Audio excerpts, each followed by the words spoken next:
Today, we will be discussing the third episode from Surah Aali-Imran.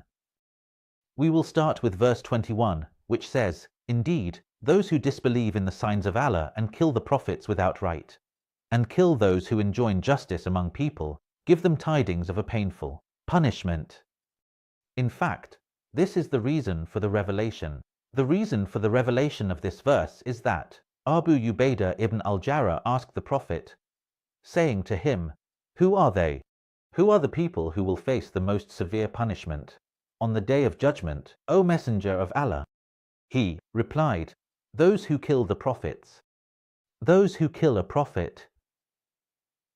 So the Prophet, meaning, he elaborates and adds after this, saying that the Jews killed several 43 prophets they killed. 43 prophets at the beginning of the day, within an hour. Then 170 people stood up, instructing them to do good and forbidding them from evil, telling them not to kill the prophets and things like that. And they killed them at the end of the day. So they killed 43 at the start, and 170 at the end, and then the verse was revealed. Where is this narration found? With two of the scholars, with Ibn Kathir and with Al-Qurtubi. Strangely, neither of these two sources mentioned the name of a single one of the 43 prophets who were killed, nor of the 170 Jewish citizens. So, it's a narration I don't understand at all, to be honest, but this is the reason for revelation that I have available. So, according to the scholars, here, there's a question here in this verse. What does it say? It says, "Those who disbelieve in the signs of God and kill the prophets without right." The question here is in the sense of opposition. Is there such a thing as killing prophets with justification? That's the question. Is there any justified killing of prophets? Because you're telling me, and they kill the prophets without right. So, is there any justified killing of prophets? That's the question. The third point, actually, in this verse is that Abdullah ibn Mas'ud used to recite this verse as, "And they fight the prophets without right. They do not kill." They were reading it and fighting. This was an alternative reading by someone who lived during that period. In any case, verse 22 says, "Those are," meaning those mentioned above. The ones we've just been talking about, these are the ones who kill the prophets. Those are the ones whose deeds have been rendered void in this world and the hereafter, and they will have no helpers. All right, here it continues with their punishment. So above, it gave them the tidings of a painful punishment. Here in verse 22, it says, what does it mean that their deeds have been rendered void in this world and the hereafter, and they will have no helpers? So this is a continuation of that, which is very good. But still, there's a question. Here in verse 22, where it says, their deeds have been rendered void in this world and the hereafter. I mean, are there any deeds of a person that continue into the hereafter? That's the question, because as far as I know, a person's deeds come to an end with their death.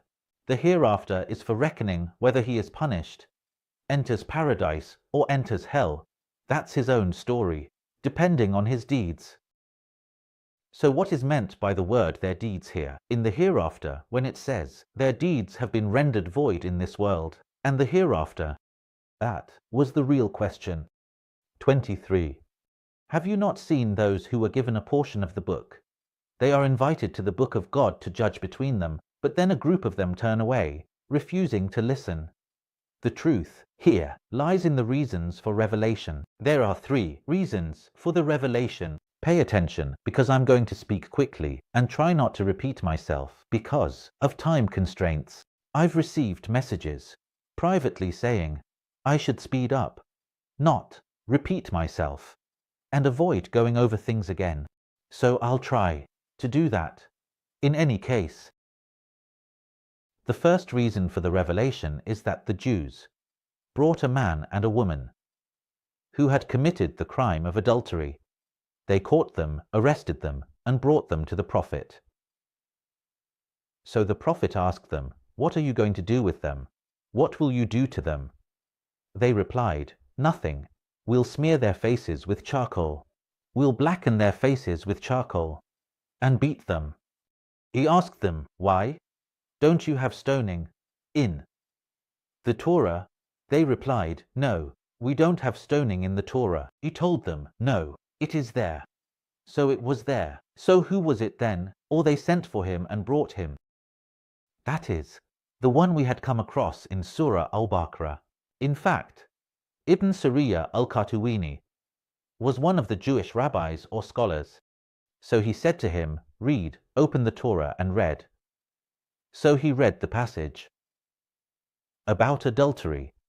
When he reached the part about stoning, he put his hand over it, trying to skip it, attempting to deceive the prophet. So who was present? Abdullah ibn Salam. So he lifted Ibn Sariya al-Qatuwini's hand, and the verse appeared. So he said to him, "Here it is. It's there." He said to him, "O Messenger of Allah." He was trying to skip it, but it's there. He replied, "Good, it's there. It's there." He said to them, "Stone them." So they carried out the punishment, and then the verse was revealed. That is the previous verse. All right. Who narrated this story? What is its source? Al-Baghawi. Number 2. The Prophet entered one of the Jewish schools to invite them to Islam. They asked him, "What religion are you on, O Muhammad?"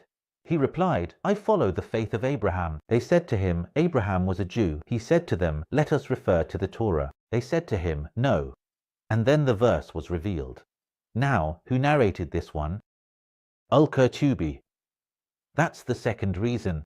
The third reason. A group of Jews also denied the prophethood of Muhammad, so he said to them, "Let us refer to the Torah." They said to him, "No." And then the verse was revealed. Who is the source of this story? Is this third and final one the verse? Yes. Al-Tantawi is the source of the third story. And when I say Tantawi, I mean Sheikh Syed Muhammad Tantawi. I'm trying to refer to one of the modern scholars and one of the classical ones, so that there is a diversity of opinions. So, we have 3 opinions.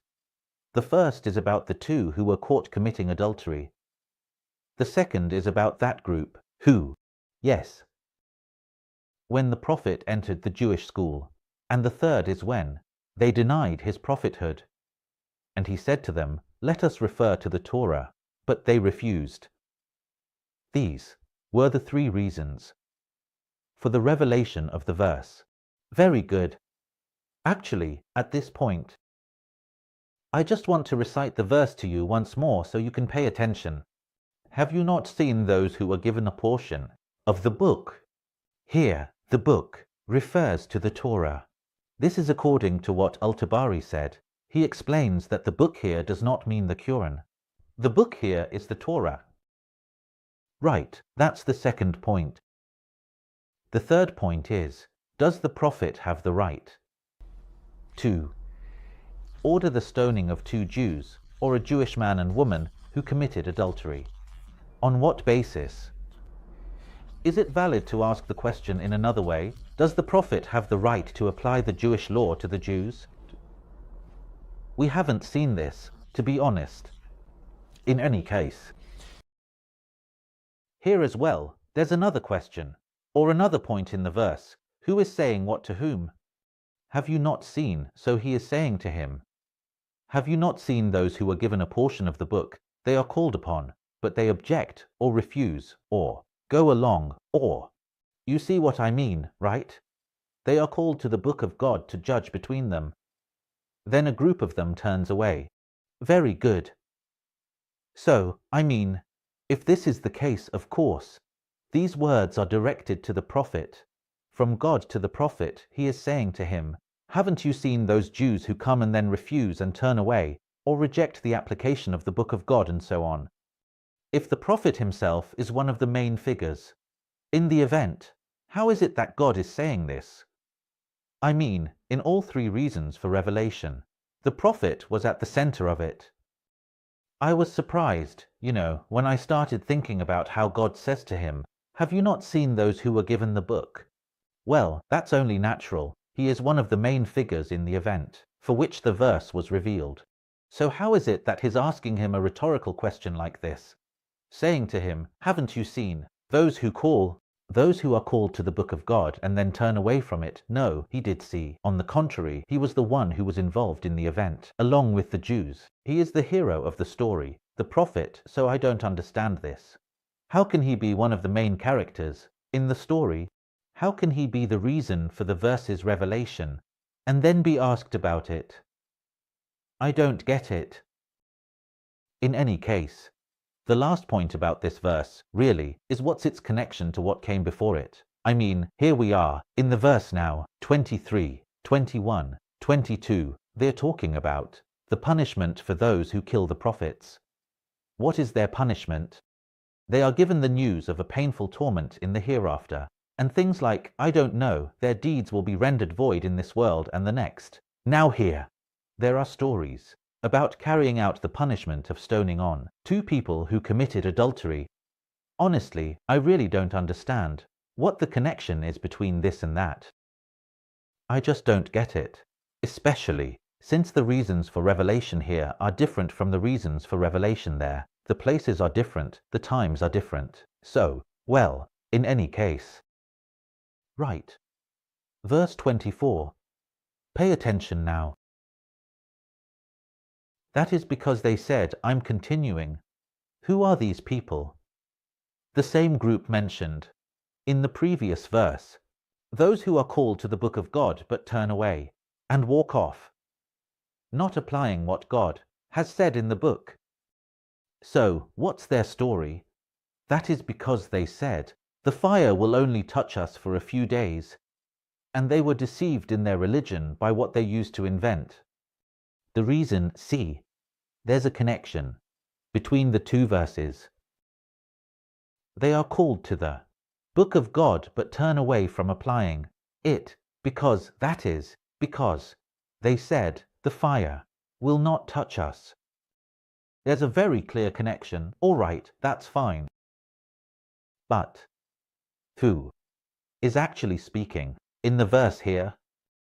Who is it that's saying, because they said? Who is quoting the Jews in this verse, verse 24? It says, they said, the fire will not touch us except for a few days. The Jews said that, so who is it that's saying it, God or the prophet? Is it God quoting the words of the Jews and putting them in the Quran? Or is it the prophet quoting the words of the Jews and putting them in the Quran? And we want to understand. The Quran is supposed to be the word of God. God does not quote the words of the Jews to make them Quran. He is saying this because they said, the fire will not touch us except for a few days. God wouldn't say, the fire will not touch us. Would God put himself in the fire? It's the Jews who are saying it, and he is quoting the Jews. That's the story. So now I'm asking, who is quoting these words from the Jews? God or the prophet? That was the question. Verse 25 actually says, so how will it be when we gather them for a day about which there is no doubt? And every soul will be paid in full for what it has earned, and they will not be wronged. Honestly, this really grabs my attention. The word when. So how will it be when we gather them? Of course, these people are the ones who denied, meaning they were called to the book of God and turned away from it. And they're the ones who said, the fire will not touch us, and all that talk. So what is God or the Quran actually saying? Now then, if. So how will it be? Yes. So how will it be when we gather them for a day, about which there is no doubt. So why not gather them on that day, which is the real issue, really? I mean, the word when here means if, if. We gather them on the day when there is no doubt, and we hold them to account, and everyone gets what they deserve. On that day, gather them then. You're asking me. Honestly, I don't understand this matter. Sorry, that's just how I see it. So how will it be when we gather them? What will the story be like if we gather them for a day about which there is no doubt and hold them to account? Their gathering. So, the word when, I don't understand it. It's not that I don't get it. I just can't grasp it. I can't imagine it. I can't digest it. That's the story of the verse 26. Say, O Allah, owner of sovereignty, you give sovereignty to whom you will, and you take sovereignty away from whom you will. You honor whom you will, and you humble whom you will. In your hand is all good. Indeed, you are over all things competent. The reason for the revelation is that when the Prophet conquered Mecca and Medina, he promised his people the kingdoms of Persia and Rome. So the Jews said, impossible, impossible. Doesn't he know that they are stronger than him? How can he promise his people the kingdoms of Persia and Rome? Wasn't Mecca and Medina enough for him? In this way, so the verse was revealed in order to respond to whom? To the Jews. So, whenever there is a statement from the Prophet and a response from the Jews, a verse is revealed. So, what we have here is that the Quran is essentially an interaction between two sides. The Prophet promising his people the kingdoms of Persia and Rome. Jews object to this. Then Allah reveals a verse in response to the Jews very clearly. So, there is an interaction between the earth and the heavens, meaning the Quran was not in the preserved tablet or anything like that, because the scenario between the Prophet and the Jews was not prearranged by God. This is a completely natural scenario by the will of the Prophet and the will of the Jews, entirely distant from and completely independent of the will of God. But things remain, settled. Because if it had been arranged by God that the Prophet would tell his people or promise his people the kingdoms of Persia and Rome, and the Jews would say, no chance, no chance, how could he even dream of the kingdoms of Persia and Rome when they are stronger than him? Wasn't Mecca and Medina enough for him? Then God sends down a verse. This would mean that we are dealing with a director, not a God, because he would have orchestrated the events entirely. Anyway, that was the first point. The truth is the second point. So God is telling the Prophet, say, I claim that when the Prophet says that God, I'm sorry, sometimes I make mistakes, so forgive me. Sometimes I say the Prophet revealed the verse or the Prophet sent such and such. But the meaning is clear. I mean that I actually mean God. That's all.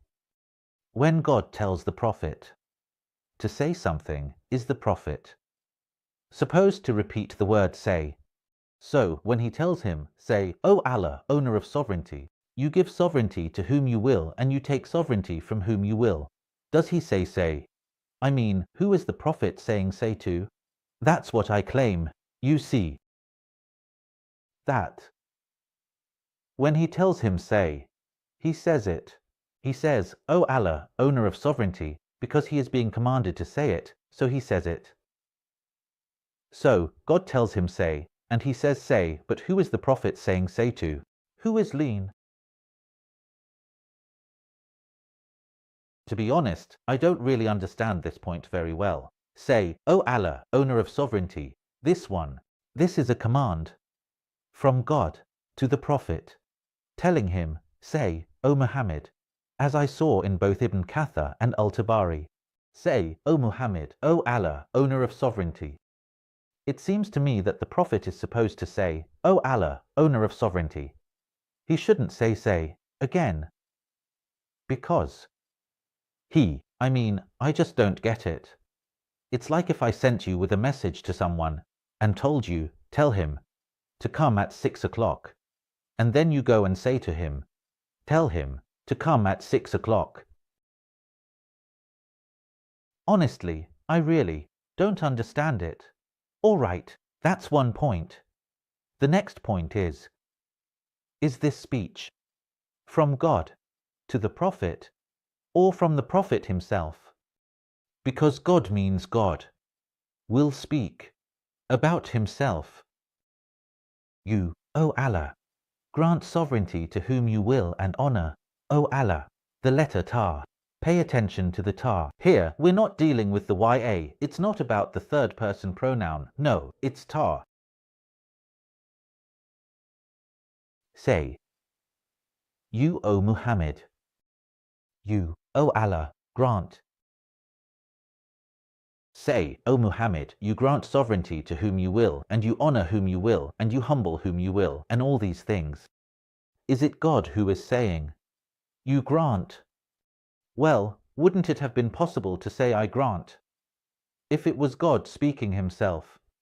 He himself is the one who says, I honor whom I will, and I humble whom I will, and I take away sovereignty from whom I will, with conscience I. Because often he says, there is no God but I. There's nothing strange about that. So honestly, I don't understand. God addressing himself with you grant, you honor, you humble, and all these things. And you take away. Nor is it the prophet who, turning from himself to God, in supplication, says to him, you honor whom you will, you humble whom you will, you take away sovereignty from whom you will, and so on. I just don't understand the use of the letter ta here. That's what's puzzling me a bit. All right. Pay attention, the next part has the same issue. Verse 27 says, you merge the night into the day, and you merge the day into the night, meaning you make them blend into each other, meaning this, into that. And you bring the living out of the dead, and you bring the dead out of the living, and you provide for whom you will without measure, step by step. That's how I was going along. You bring forth, you provide, you honor, you humble. So, is it God who is speaking here? You merge, and you bring forth, and you provide. Or is it the prophet saying to him, O God, you merge, you bring forth, you provide? Whose words are these? Who is actually speaking? Just so we can know who is addressing whom. Because, honestly, I don't really understand it. So, is God telling him to say it? Is God telling the prophet to say, you, O God, you merge? I genuinely don't understand this circle. I don't understand. Who is speaking here in these two verses? 3. 26, 27. Who is speaking in them, God or the prophet? With the letter ta, you? All right. To be honest. 28. He says, let not the believers take the disbelievers as allies instead of the believers, and whoever does that has nothing to do with God, unless you fear a threat from them. And God warns you about himself, and to God is the final return. The reason for the revelation, here in verse 28, is that, again, there are three reasons for revelation, just as we mentioned before. The first reason is that the Jews used to trust a group from among the Enzar. The Jews used to trust a group from among the Enzar, but for what purpose? What was their aim? It was to tempt them away from Islam, to bring them back from Islam. So the believers warned the Ansar, telling them to avoid those Jews. But they replied, no, they are our friends and we will stay with them. Then the verse was revealed. Who is the source? The source, Sheikh Mohammed Sayyid Tantawi. All right. Number 2. The hypocrites, Abdullah ibn Ubay and his companions. All of this they used to supply the Jews with news about the Prophet. in order to defeat him. So the verse was revealed to tell them not to take the Jews as allies. Very good. Who is it that? Who said this? Al-Baghawi. All right, the third one, Ubadah ibn al-Samit, when he saw the Prophet heading out on the day of the Confederates, or for the battle of the Confederates, he said to him, O Messenger of Allah, I have 500 Jews, perhaps I could rely on them against the enemy. So the verse was revealed. So we have 3 reasons, then. Very good. Who mentioned this last story? About Ubadah ibn al-Samit. That was al-Qurtubi. So we have Tantawi, or Tantawi, al-Baghawi, and al-Qurtubi for the 3 stories, or the 3 reasons. 3 reasons for revelation, and 3 different reasons. In truth, this one has nothing to do with that one, and that one has nothing to do with the other, but in any case. Actually, I have a question here. After we've mentioned the reasons for revelation, is the warning from the essence of God himself, or from God's punishment? Because it says, and Allah warns you of himself. By the way, we're at verse 28, and an Allah warns you of himself is repeated again in verse 30, which will come up shortly. All right. So the question, let me repeat the question. Is the warning from the essence of God himself, and Allah warns you of himself? Or is it from God's punishment? That was the actual question. All right. There's another point. What is the wisdom behind repeating the word Allah 3 times in the verse? The Quran always uses pronouns. So what does it say? It says, let not the believers take the disbelievers as allies instead of the believers, and whoever does that is not from Allah. He has nothing to do with Allah in anything, except if you fear a threat from them. And Allah warns you about himself, these people. And to Allah is the final return, not unto him the return, but unto Allah the final return. What is the wisdom behind that? Know the truth. 4. What is the connection between this verse 28 and verses 26 and 27? I mean, verses 26 and 27. We're talking about God's power. You honor whom you will and you humble whom you will. And all these things, that's fine. But this one is talking about. It's a warning against taking the Jews as allies. So, what does that have to do with us?